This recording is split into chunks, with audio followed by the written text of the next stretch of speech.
Hi, Alyssa Young. Thank you so much for joining me on Her Story podcast. It has been a year, a year since I last spoke to you about doing this. So, super honored to have you be my first guest ever on the podcast. And funny thing, it is a 2-year anniversary. That's what you mentioned earlier today. Can you share a little bit about that?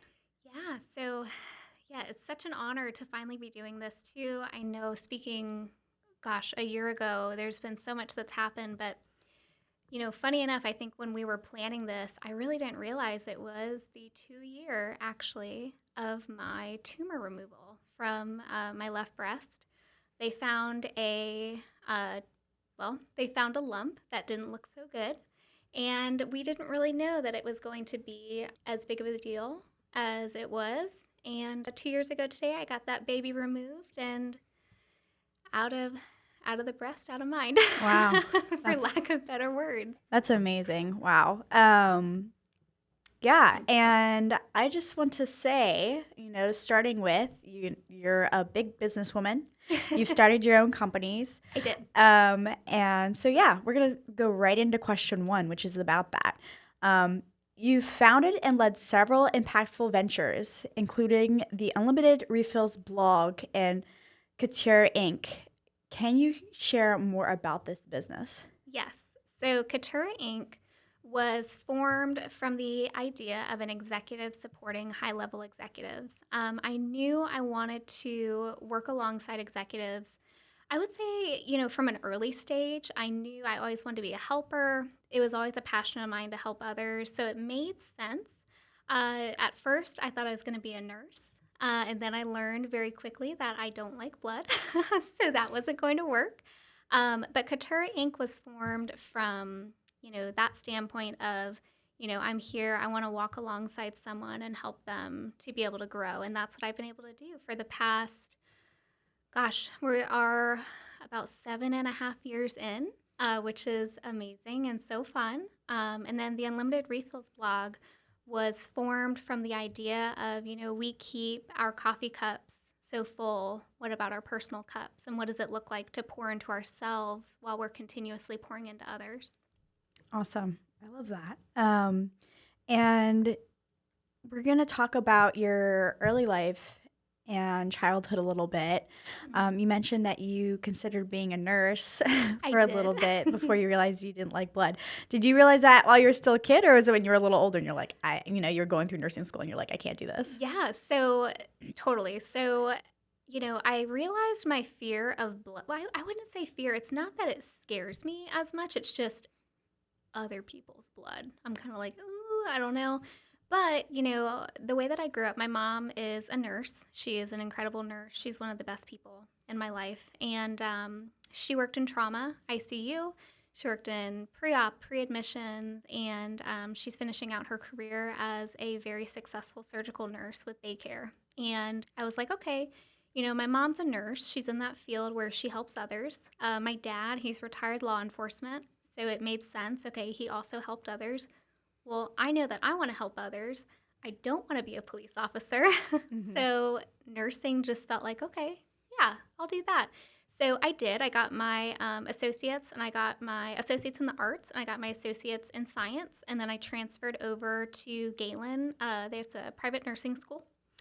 Went through that and was like, I just don't know if this is for me. I kind of had that gut feeling of like, I think you're meant to do something else, and let's explore that. And that is when I found that I wanted to be walking alongside of executives that were doing meaningful, purposeful, powerful things in business and being able to grow alongside them and their teams. Mm-hmm. I love that. So it sounds like your mom was one of your early role models, a woman to look up to. So I think that's amazing. She totally is. And she is every single day. I talk to her just about as much as I can. I would say every day, if not a couple times a day. She is an incredible woman. I've also got just a beyond wonderful younger sister who has become such a close friend of mine as well. Awesome. And is it just you and your sister, or? It is. It's just my sister and I. Fun fact about my sister. So I was an in vitro child. So I was not able to be conceived naturally. It took a long time. My sister, though, on the other hand, I really wanted a younger sister when I was little. And I wished for her on a star one night at home. And about, I want to say 2 or 3 weeks later, my mom was pregnant. Oh, wow. So I got my best friend as a sister. That's amazing. And younger sister, you said, is she in school right now? Is she in college, or? Yeah, she just graduated with her associates in the arts, and she is on to her bachelor's degree in business. She is following right behind me. Yeah. And I love it. Following your footsteps. That's amazing. Yeah. All right. Well, I'm going to read off question 2. Also has to do with your early life and background. So let's go back to the beginning. What was your early life like, and what experiences helped shape the path that you're on today? Yeah, so early life, the first thing that comes to mind.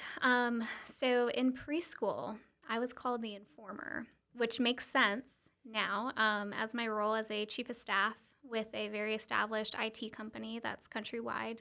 I was called the informer. I always relayed information, and that is what I do on my day to day. So at an early stage, I guess I kind of knew where where that trajectory was, but again, at the age of 5, I was just called the informer. I Oh, think wow. my mom got a note sent home one day after preschool, and she's like, your daughter really likes to call stuff out. And, I don't know if that was so much as a positive as it was a negative, but it got me to where I am today. So, Yeah. Yeah. That is amazing. Like, Yeah. there's quite a few people who have experienced, adults calling out certain personality traits, certain character traits as negative at a young age. And they're like, Yeah. that's why, I've succeeded as an adult. That's why I'm resilient. That's why I'm a go-getter. So I Absolutely. think that's amazing. And it's really good to hear. Thank you. Moving on to question 3. Yeah. What were the early signs that you become a leader and a creator? Or did that ambition emerge after going through some of life's harder moments? Yeah. So, I believe in life, there were so many curveballs that were thrown at me. And I know that we're going to get into this later on in the, through this episode in the podcast. But anytime a curveball was thrown at me, I was like, man, God, I did not sign up to be your strongest soldier year after year after year. But I see these curveballs that are being thrown at me. And I know that you are shaping me to be this person that I've become. So each curveball that was thrown at me in life, I feel like you just swing back at it with a swing of resiliency. It gives you tougher skin. It gives you a new perspective on life. I take these things as lessons, and then I turn them into blessings, because truly they were blessings in disguise. I just didn't know it at the time. That's such a positive way of looking at things, and I love the term "swing of resiliency." I'm definitely gonna be stealing that. I definitely don't know anything about baseball, but I will hit those curveballs every time. You'll hit it with resiliency. I love that. And yeah, so when we met a year ago, which we mentioned earlier on, you spoke to me a little bit about previous roles you had and some of the difficulties that came with those roles early on in your life, in your early 20s after college, and that, you had been heavily impacted by some toxic workplace behaviors, especially from one of your leaders. Absolutely. So to go back to that, it took me so long to realize that going through that was one of those blessings in disguise. As hard as it was for me, I battled, the heightened of my anxiety, having anxiety attacks almost daily to having panic attacks almost weekly, and learning different coping skills on how to get through that and be successful in my role at the same time. I also had someone who was very encouraging of having everyone kind of look the same is what it felt like. It felt like the Barbie doll stereotype. I'd never been obese in my life. I'd never really had health struggles like that. but I always felt the constant pressure of, we've got you in a size small. Let's get you to an extra small. Oh, My wow. boss started showing up at my workout classes. I started counting calories in a way that I never had before. Mhm. I started weighing myself so much. And if that scale went up just point 0.1, I didn't allow myself to eat that day. Oh, wow. If it went down point 0.1, I was like, okay, I can eat that day. But the issue was I never kept the food down regardless. So I was malnourishing myself and then got the diagnosis of, unfortunately, you fit every box of an eating disorder.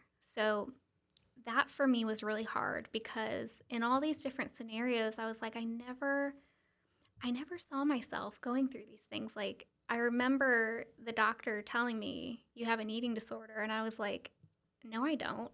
And they're like, okay, well, walk us through your day to day. And I told them about, the weighing thing and the scale thing. And they were like, Alyssa, this is an eating disorder. Mhm.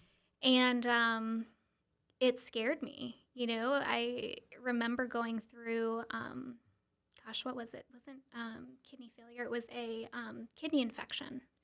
And that's when I really started to take it seriously. Like, okay, this is a really big problem. It could continue to pose other problems. So how do I fix it? So I took that and I learned how to come back to love myself in the way that I did before being in that toxic workplace. Mhm. And being able to share my story. And that's what I did. That's exactly what I did through the Unlimited Refills blog. There's a specific blog that's called 500 Calories Wasn't Enough. And it wasn't. It's not enough for anybody. And, I learned that through that and through that advocacy, I was able to help people. And not only was I helping people that were in town, I was helping people across the country.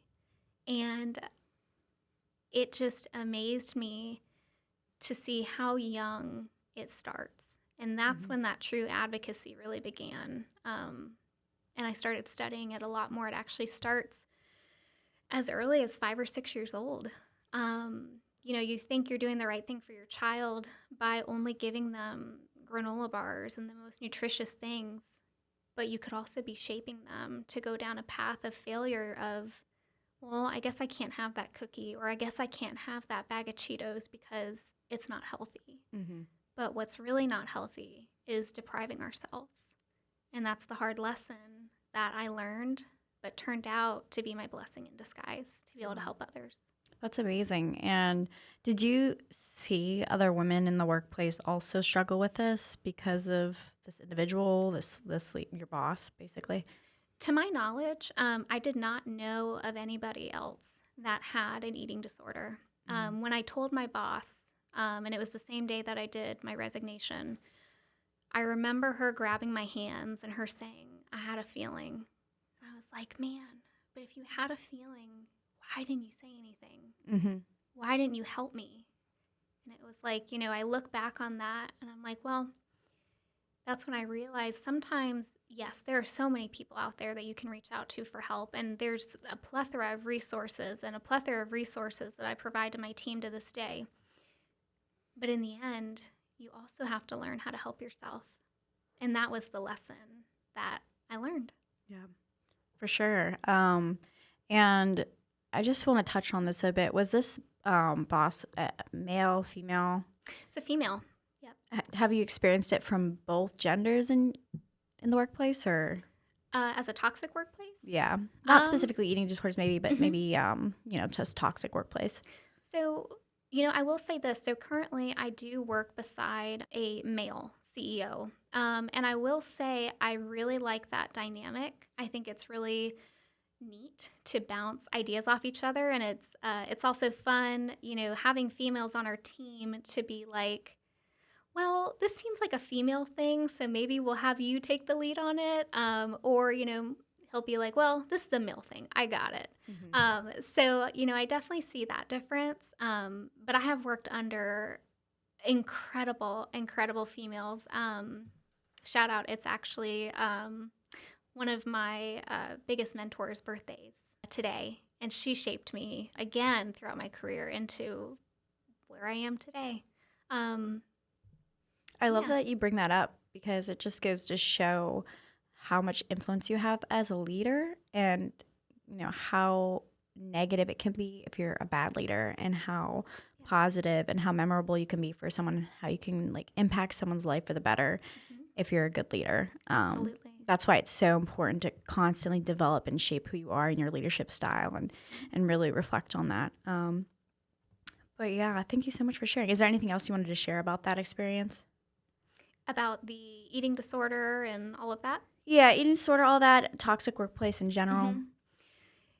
I think the biggest thing when it comes to eating disorders is if you notice yourself starting to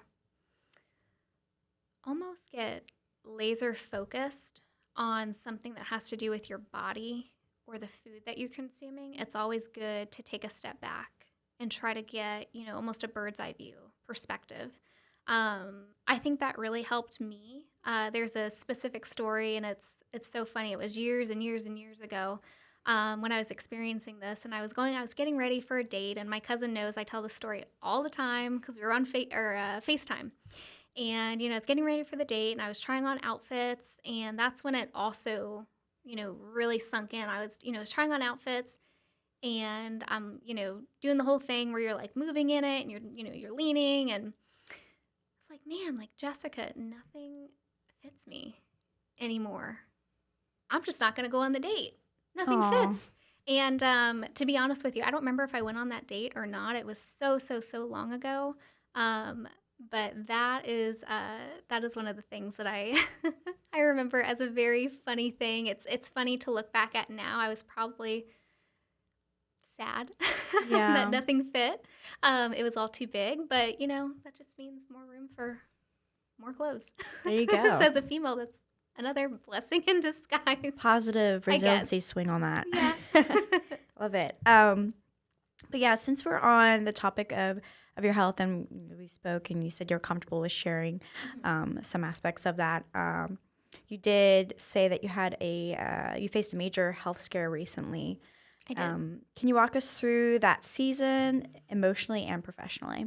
Yeah, so that's going to be a big season. It's a really big season. So back when you and I were first, talking about this and the idea of, bringing me on the podcast, I was with someone who I thought I was going to be with for the rest of my life. And for lack of a better term, when shit hits the fan, that's when you really figure out who's there for you and who's not. Mm-hmm. And unfortunately, but fortunately at the same time, I got to witness that. Cancer in my family is so prevalent, and it's always been a thing of it's not really an if, it's a when. And that's when that started to happen during that season. I remember making my appointment. My doctor had referred me to Florida cancer specialists. And there's a doctor there that was the oncologist for my Aunt Sherry. And she had a very, very long battle with breast cancer, 12 years, stage 4. She pops into my dreams all the time. She's just an amazing human. And the oncologist took me on because he remembered her. She was a memorable person. And, he's on the board of oncology for them. And so I knew I was in really good hands, but I was so scared. I had the support of my boss, same boss right now, who, they sent flowers and they made sure that they were there for me through that. So I had that support system. My dad, when I, talked to him about this, and my dad, it was his sister who had that fight with cancer. His mother, too, my grandmother, who just passed back in March. They both had breast cancer, and it wasn't even a question for him of, hey, Dad, can you come to this appointment with me? It was, honey, I've already taken off of work to go sit with you at these appointments. Wow. Whereas the person who I thought was going to be there with me through everything wasn't. Mm-hmm. And for me, I've said that out loud so many times that it's finally started to sink in of that's just not okay. Yeah. Your partner is supposed to be your teammate, and you're the person who is there for you through everything. And that was the hardest season of my life. Thinking, well, it's the hardest season of my life thus far at I can 27. imagine the betrayal. Yeah, and that's how it felt. It was like, we live together and you can't even come sit with me at the doctor's office for an hour while I go through just the unknown. It's interesting to say that out loud because it just solidifies that really, really hard decision that I had to make. But to go back to that, they tested me for everything. We really thought it was going to come back as, fibromyalgia or leukemia. Leukemia was, the big talks. And luckily, it did not come back positive. So I am, still in the clear. However, there is, everybody knows the BRCA gene. That's a very, clear genetic gene of that follows with cancer. And no one in my family who had cancer tested positive for the BRCA gene. But there is a new genetic testing out called the PALB2. PALB2 gene is a genetic gene that can be passed down from mother to child. My mother most recently tested positive for it. Oh my goodness. I'm sorry. So yeah, thank you. But she's doing great. She's set up with such a great plan, and I'll be with her through each step of the way of it, just like she was with me. And so I went in and I got my PALB2 testing done. Mind you, this takes like 2 months to do. It's not your simple blood work. It's a lot. It's very in depth. It goes out to, I want to say, St. Louis, Missouri. So it goes far. But so they did this. I'm very happy to say that through that PALB2 testing, I did test negative, which is fantastic. I know, now that I cannot pass that down to a child. However, that didn't take away from my chances of cancer. My cancer chances came back elevated. So for me, still, it's not an if, it's a when. Mm-hmm. So making those plans, having those conversations, re-entering the so fun dating world of having those conversations is not something I imagined at 27 years old. But I know that I'm still setting myself up for success, happiness, and putting the right precautions ahead of me to plan this, to plan what I'm going to do with my body and the results that came back. It used to scare me a lot more when I was younger. When they found the tumor that was in my breast, I was 22. And I remember the day that they found it, I had to go and present a business that I co-founded about an hour later. Oh, wow. And I remember sitting in the office and, I went in for, basic ultrasound because they had found a lump. And I remember sitting in my mom's office at the time at the hospital that she worked at because that's where I had it done. And they were like, hey, this doesn't look so good. And the tears just like flew down. And I'm like, what do you mean it doesn't look good? I'm 22. Like, my breasts are fine. Like, everything looks great to me. And they're like, no, I'm so sorry. It doesn't look good. We've had them review it. And I'm like, okay, so what are my next steps? And they're like, well, we're going to get you in and you're going to do a biopsy. And I'm like, okay, cool. Don't really know what that's going to entail, but got it. Great. My mom was like, okay, I'll be in the room with you. I'll hold your hand. I get in there. This is, weeks later when they're doing the biopsy. They're like, Mom can't be in here. And I'm like, okay, so this is the first thing I'm going to have to do on my own. And I did. They brought it back and they were like, thank goodness this tested as a fibroadenoma. It's still a tumor, but it's a benign fibroadenoma. So a couple years later, it did continue to grow, still came back benign, but we were like, let's get it out. And with that, I think, At 22, I wasn't ready to have those types of discussions. 2 years ago, I wasn't really ready for surgery, but now at 27, I'm like, okay, this is serious and I'm going to take it serious. And my biggest thing is for all women, take it serious. Take your health serious, because if we don't have our health, what do we have? That's so true. We can't pour into others. We can't help others if we can't help ourselves. Yeah, that's very true. And that's something that I've reflected more on recently. I think health is something I've personally taken for granted. And now that I'm pregnant and I have some things like, it's not all about me now. Yeah, absolutely. It's about, me and my baby. I start to reflect on, wow, I've been incredibly blessed to have my health. And I just can't imagine, like you said, you were so young and you still are so young. We're both 27. We're still young. Yes. We have a lot of life ahead of us. Yes, you have a lot of life ahead of you. And shout out to your dad. I just love that. Shout out to Dad. Yeah, I just love that thankful. so much. And there's so many women who don't have that strong role model. Yeah. Like your dad, who, like, no questions asked. He's there for you. It was never without you even asking him to be. It was instinct for him. It was absolutely you nailed it. It was absolutely instinct for him, and I feel, just like you said, incredibly blessed to have had that. It, like you said, it was never a question. It was like, I've already taken off for your appointments. Yeah. And you're such a strong, independent, go-getter, boss woman. But it still goes to show how important it is to have, like, a male figure there to support you. Like, it's nice, and that's just so necessary, especially in a relationship. And I'm sorry to hear that your boyfriend dropped the ball. At an incredibly pivotal moment. Yeah. Your ex-boyfriend. That's important. Ex-boyfriend for a reason. But I mean, I know I've had that feeling of abandonment in relationships where you're going through something and you're like, this person is not it. And just to rewind a little bit, the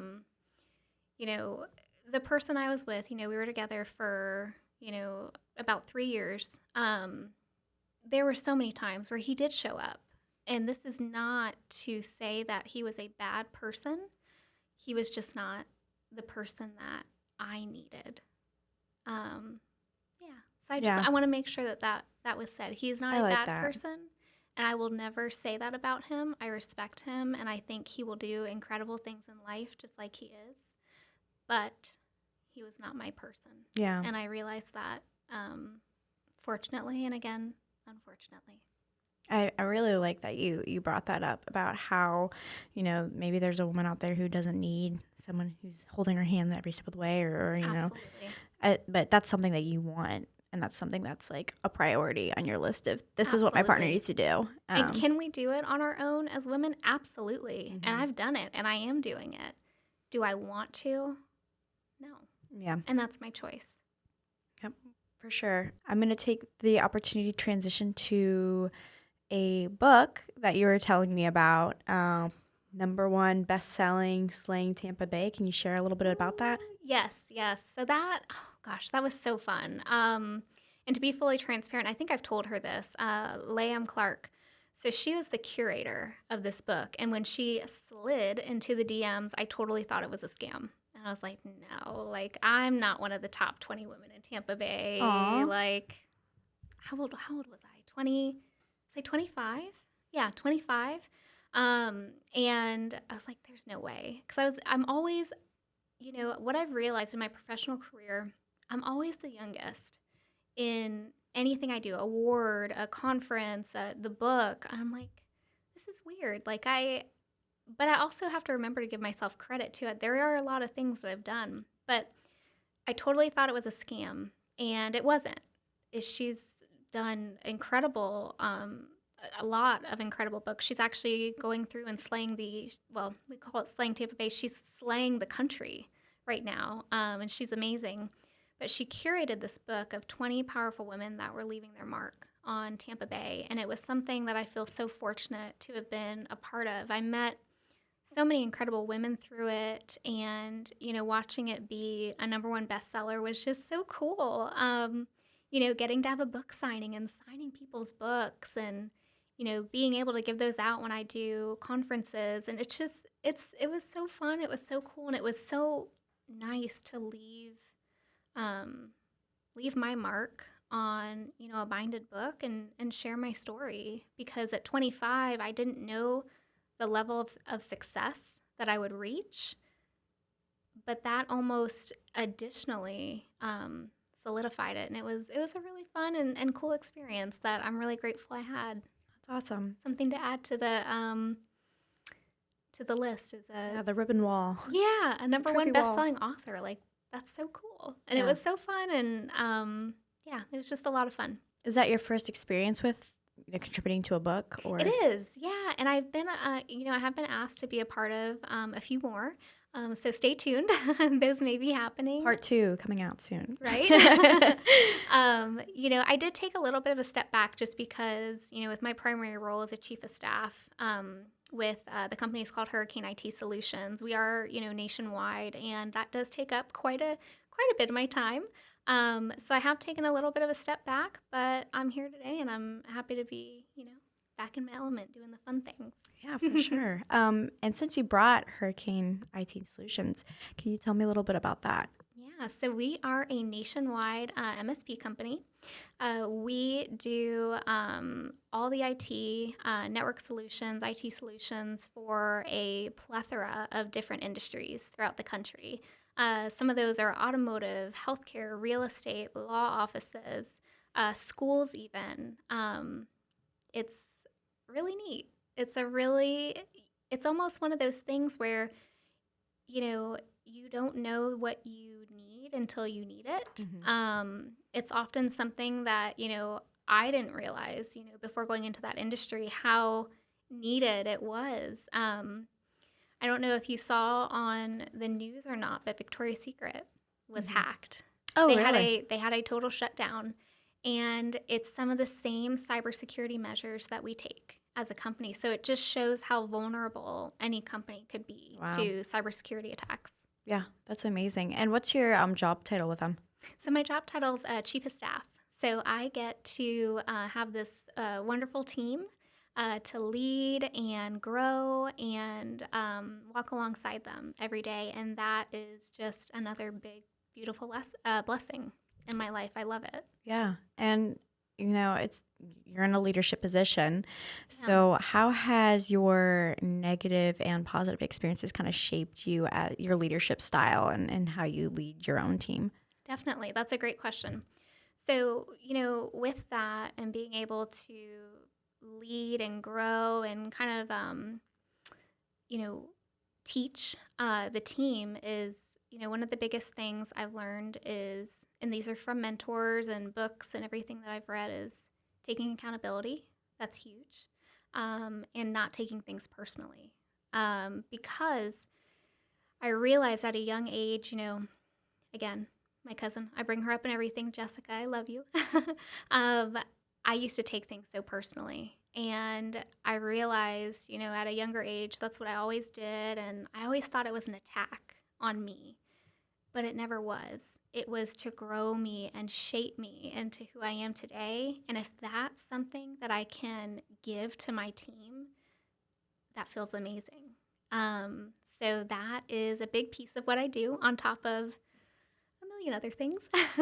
But I wouldn't trade it for anything. I think, my leadership style, I try to be very black and white with them as to, if there is something they need to take accountability for, if there is something that, they're wanting to grow in, how can I help you get there? What are the steps that we can take? How can we measure that?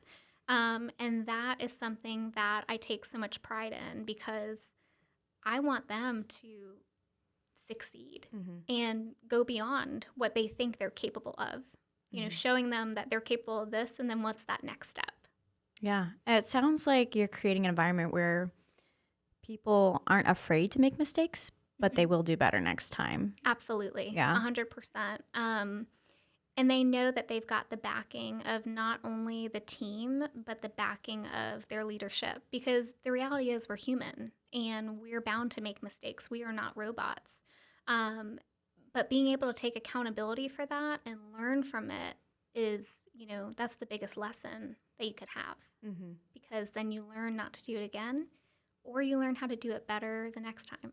Yeah. And me coming from a military background, Army, accountability is always, huge when they talk about leadership and leading soldiers, and being able to take that accountability as a leader. And you can see a big difference between those who don't and those who do, because those who don't, they shift the blame, and then people under them, get defensive, and it just starts like a downward spiral. So I think that's really amazing that that's one of your top two priorities is taking that accountability and learning from mistakes. I really think that your focus through your life on mental health matters and self-development really shows in your leadership style, and you're able to be your best version of yourself and help your team become the best versions of themselves as well.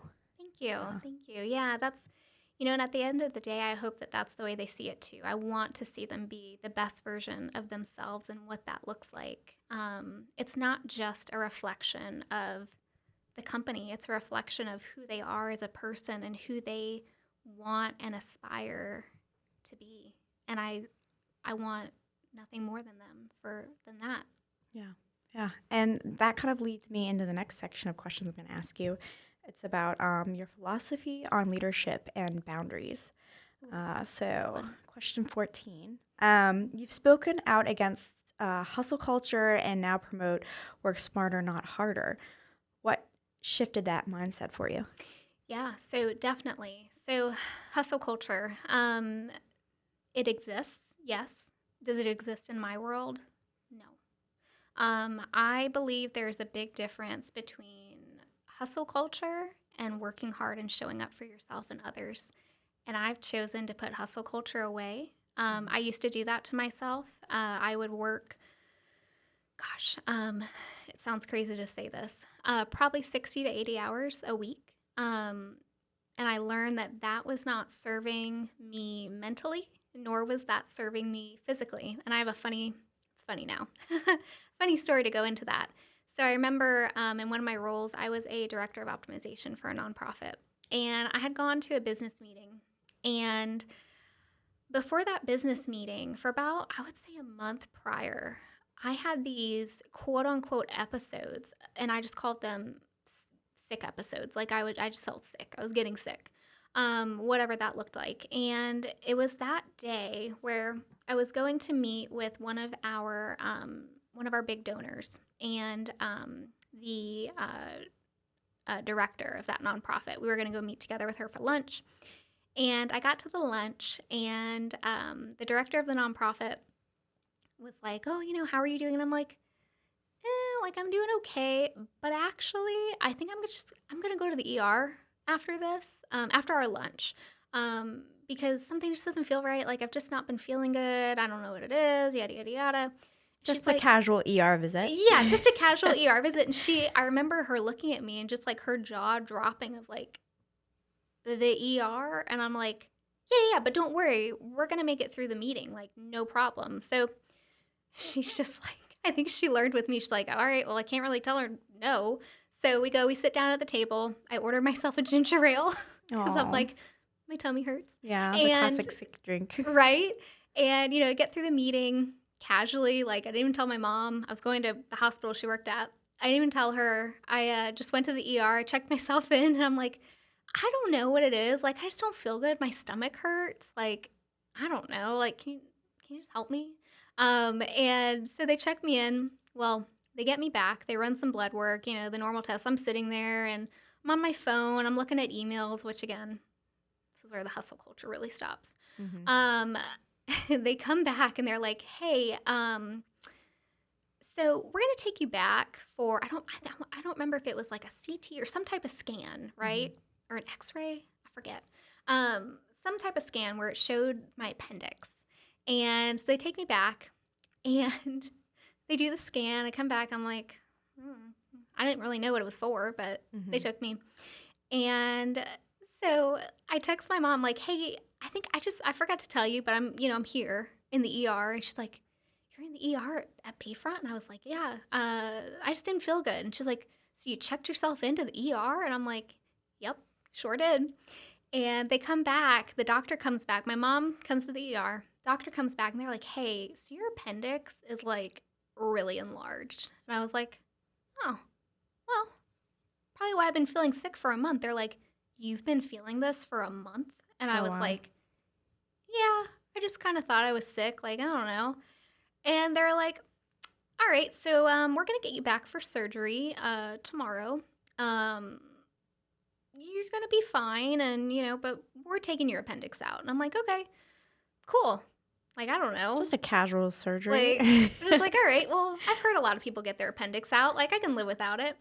So they do the surgery. It's so funny to think about now because I'm like, Alyssa, my That's goodness. crazy that you were just like, oh, it kind of hurts. I'm going to get through this lunch meeting and then just casually go to the ER for a major surgery. Right? Like, right? And it is major surgery. And so I guess they sent, what did they send it out for? It's like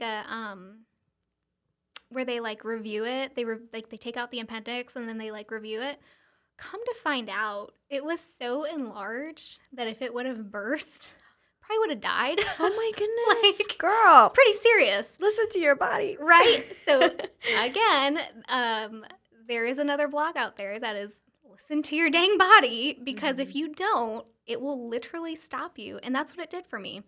I had my appendix taken out. I think I was discharged like 2 or 3 days later. I wasn't, my mom, she's so funny. I wasn't allowed to go back to my house on my own. She didn't want me to be by myself, which is, looking back, again, so grateful for Mom. Well, I snuck my computer and was still trying to work while I'm recovering from an appendectomy. So I'll never forget, she took my computer from me and she put it on the other side of the house. Go, Mom. Because she knew I couldn't get up and go get it. But she didn't take my phone, so I could still get to my emails. But then my boss was like, do not answer any more emails. You're on painkillers. You're recovering from major surgery. Just relax. Have some, like, chicken soup, like, just chill. But so, point being, with all of that, listen to your body.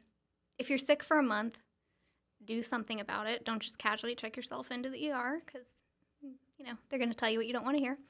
But, I think that really shaped me as to hustle culture will not only take a toll on your mind and your mental state, will also take a toll on your body. And I experienced both. So I try to create that work-life balance too with my team. My team knows that I go to sauna and cold plunge. I try to go at least 3 to 4 times a week. And I'll usually double stack classes. Like, I'll put some yoga in there. I'll do some breath work. And I've been able to bring a few of them with me, and they love it. But, I've really learned that, when I am doing that, I'm not available. And what does it look like to be on? And what does it look like to be available? Available means, if they shoot me a text, sure, I can shoot a text back. But to be on means I'm on. Like, I'm on my job. I'm, working on our reports. I'm working on payroll. I'm working on, our benefits or our team growth or budget allocations, things like that. So teaching them that it's okay to unplug when you get off for the day. Even if you're salary doesn't mean that you're tied to something 24/7. So that's something that I really try to instill with my team members because I experience firsthand what it means when you tie yourself to your phone and your computer and when your mommy takes your computer away when you have major surgery. So, we talk a lot about work-life balance, doing one-on-ones each month to make sure that they're growing in the way that they want to. Also doing well-being check-ins with them to make sure because, I believe that if, one thing is out of whack, then you don't have that proper equilibrium of personal and professional. So how do we keep those intact? And it's checking in with your team members, being available to them, even holding space when they need it, right? So that, that would be my biggest take on why I do believe hustle culture is out there, and I do think it's a big thing, but it's not something that I welcome or invite into my life or my team's life. Yeah, I've seen it. Well, I've experienced it firsthand, but I've also seen it in other people.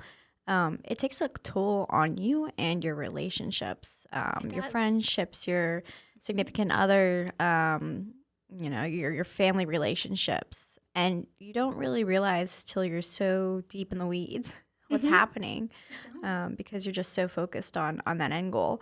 So Absolutely. I love that you're able to like flip that switch, which so many people struggle with, and because they don't have that ability or they haven't worked on that, on being able to accomplish that, they experience major burnout, and then they Mhm. just aren't functional for like a long period of time. Absolutely. And when you get to that place of burnout, you nailed it again. You have to go through it. You don't just burnout doesn't just happen and then you're like, "Oh, next day I'm not burnt out." Like, Mm-hmm. no, it takes a toll on you. Mentally, physically, emotionally, you're burnt out and you've got to take a break. Something I want to touch on that I thought was just amazing to bring into this company is this year I got to implement a mental health policy.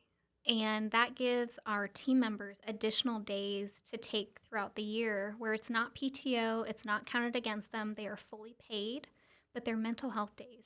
So if they are going through any type of burnout or struggle and they just need a day to unplug, they've got those available to them throughout the year. They've also got a spreadsheet full of resources that I've put in there for them. If they need to go to therapy or if they need help with, A through Z, they have those resources. And it's a policy that I really stand by because it's something I went through.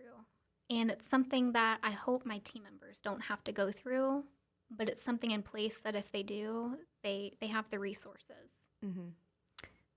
I want you to be my boss. You sound like you care so much. I do. I really And do care about them, and I hope when they hear this, they know that, and I think yeah, they do know that. yeah. Um, I've helped my team members find doctors and OBGYNs and just all the things. And they know I'm kind of an open book. I've left quite a digital footprint, and anything they want to find, they can find. But they know they can come to me with whatever's going on, and I hope that always remains for them. I love that. That's awesome. Um, Moving on to the next question about self love and support systems. Um, was there a specific moment that pushed you to say, I deserve better than this? Yes. That moment was when I sat down at the Florida Cancer Specialist place. I knew that if, the person that I saw my forever with couldn't take the time to be there with me, um, that had to be a decision that I Yeah. was going to have to make. And during that time, I didn't know that that's the decision I was going to make. I think it was there, right in front of me. Um, but it also took, you know, taking a step back and like a bird's eye view of, is this how it's supposed to be? And I do a lot of deep work and deep work on myself, self reflection, asking myself hard questions of like, what do I want? What are my goals?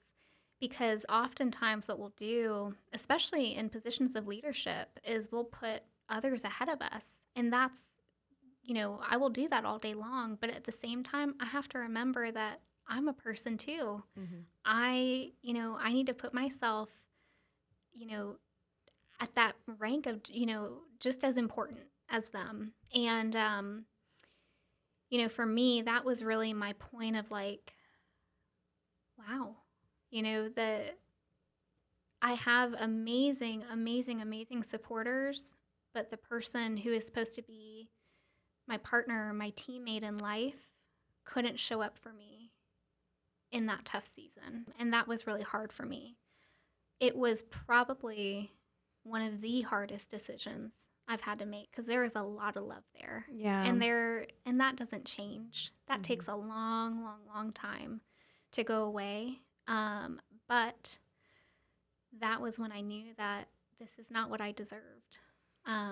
And I knew that I needed to do better for me, and I wanted to do better for, hopefully, an upcoming family. Mm-hmm. There's no plans for that right now, but in the next, hopefully a few years, Yeah. that will be a plan.